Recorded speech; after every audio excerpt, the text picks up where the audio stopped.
નમસ્કાર, tasty kitchen ગુજરાતીમાં તમારું સ્વાગત છે।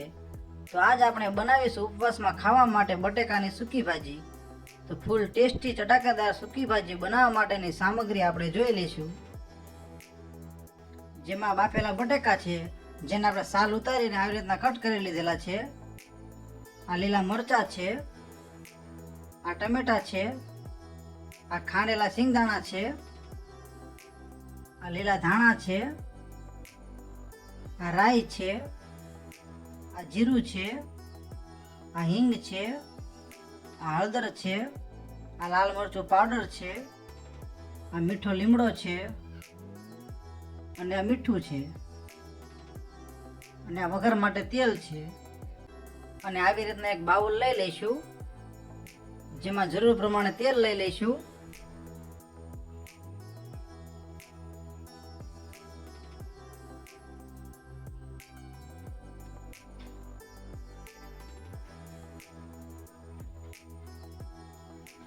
તો આપણે આટલું તેલ લઈ લીધું છે, તો આ તેલને આપણે ગરમ થવા દઈશું।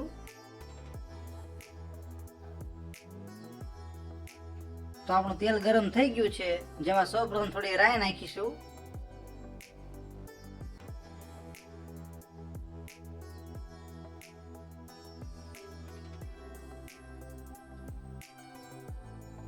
પછી થોડું જીરું નાખીશું।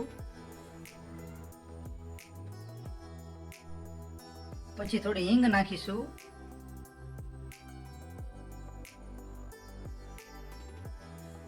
પછી લીલા મરચાં નાખી દઈશું।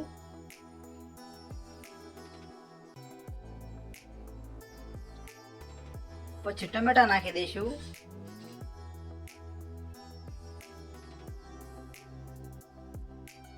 સારી રીતે હલાવી લેવાનું છે।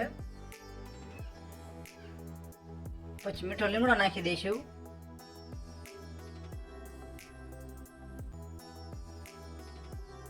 પછી થોડી હળદર નાખીશું।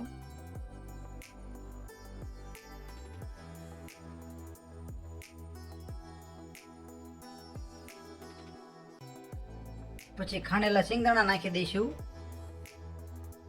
અને આવી રીતના હલાવતા રહીશું। પછી બાફેલા બટેકા છે તે નાખી દઈશું।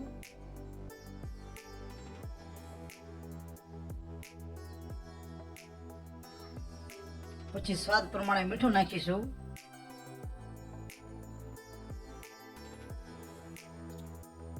પછી લાલ મરચું પાવડર નાખીશું।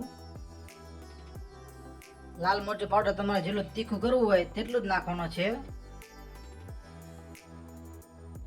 પછી થોડી ખાંડ નાખીશું અને હવે સારી રીતે હલાવી લઈશું।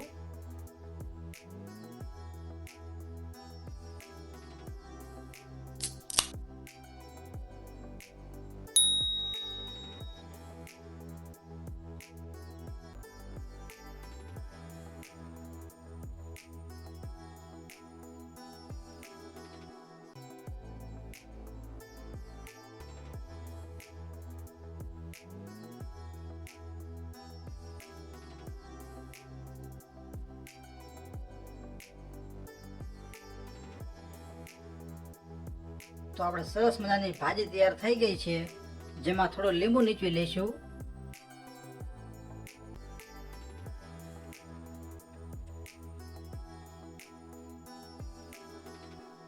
તો આ રીતના લીંબુ નીચવીને તેમાંથી બીજા કાઢીને આપણે રસ નાખી દઈશું।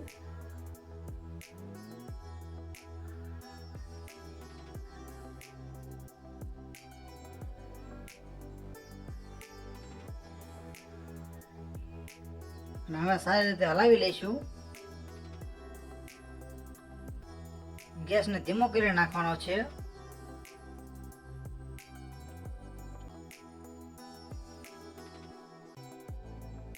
તો આપણી ભાજી તૈયાર થઈ ગઈ છે, જેમાં ઉપરથી લીલા ધાણા નાખી દઈશું।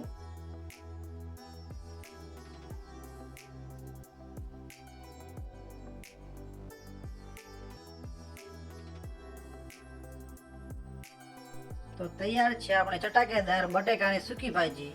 આ સૂકી ભાજીને ઉપવાસમાં લઈ શકાય છે।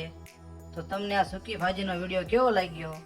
જો વિડીયો પસંદ આવ્યો હોય તો વિડીયોને લાઈક કરો, શેર કરો અને અવનવી રેસીપી જોવા માટે અમારી ચેનલને સબસ્ક્રાઈબ કરો.